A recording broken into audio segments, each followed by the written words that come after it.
you giving a speech from back there, or are we doing? No, I'm going up front.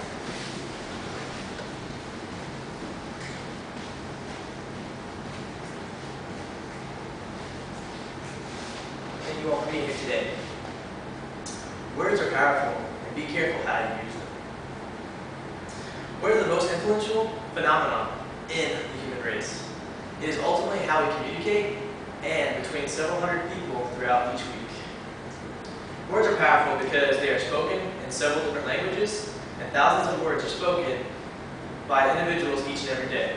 The significance of a word can change a person's day in an instant. The use of words are used in several different types of settings, such as social, community, and individual settings. It doesn't matter which setting you are in, but what matters is which words you choose. Let's turn to the first main point, the impact of words. Some words are more powerful than others. For instance, the word love, the word hate. Thinking about what you talk about is something that Joyce Meyer, in her book, To Change Your Life, Change Your Words. We talk a lot throughout each day, and the most of the time we do not pay attention to what is being said. It is given that the majority of people throughout the day that we interact with often do not think about the impact of our own words. Do you like to participate in conversations that have a positive or negative impact in your life? I know that I struggle with this, and I know many others do too. An example by Joyce Meyer: if a man says, "I can't control my appetite," he will believe that he can, and therefore will believe he actually can't. We believe more of what we say about ourselves than what others say about us. Certain ones not only stand out, but they also make you who you are as well. Now that I've mentioned about the impact of words, what you say is powerful. Let's look at how they affect us.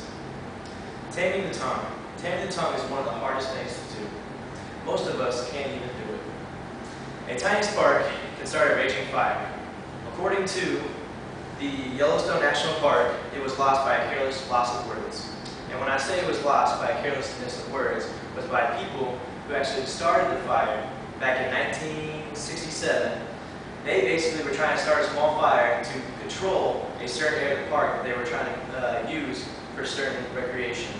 But because they were not controlling what they really did, it turned into a big fire and the whole forest was up in flames. Sergeant Harrison, how do you think I'm doing so far? You're all right. All right. What about the speech that I tried to give the other day? It was terrible. And how was that terrible? Because you sucked. Because I sucked. Yes. Do you not care about how that affects me? I care that you would have got an F. You care that I didn't get an F? No, that you would have got an F. You care that I would have gotten an F? Yes. So basically what you're saying, you were willing to hurt my feelings to basically turn around for my benefit. Absolutely. Thank you. Saying something good, or don't say it at all.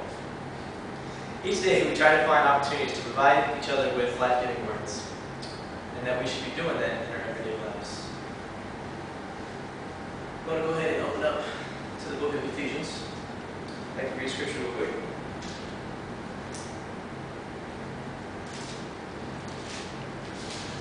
Ephesians 4:29 states that don't use foul or abusive language. Let everything you say be good and helpful, so that your words will be encouragement to those around them. Also, Proverbs 15:4 states that gentle words are a tree of life. A deceitful tongue crushes the spirit. One last thing I wanted to share with you in the book of Joyce Meyer, To Change Your Life, To Change Your Words. Basically, in her first chapter, she mentions a time of one of her friends who had a husband who enjoyed her playing music. Every day that he came home from work and right before dinner, he wanted to hear her play some music. One day, she decided she had enough. She felt like she was overwhelmed with everything that was going on in her life. And basically, she decided she wasn't going to play anymore for her husband. 6 months later, her husband died of a heart attack. those were the last words that he heard from her, was the fact that I'm not going to play with my music for you anymore. Most of us go through situations in life that are not that extreme, but it is good to think about stories like that so that in our everyday life we may change our words. We can think about what we say to others that might affect them and how they live, because you never know when that might be the last word that someone will ever hear.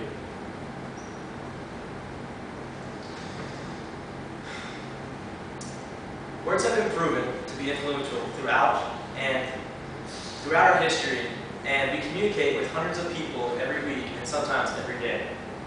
Several nations and cultures all over the world have been affected by the way we communicate. Through several different languages and in such a variety that it makes it imperative to say the right words the right way so that when we communicate, it won't be distorted. Whether you are at Starbucks, or catching up with an old friend, or preparing a grand speech for the nation, it is important to watch what you say and how you say it, because that might be the last time you'll ever get to say it.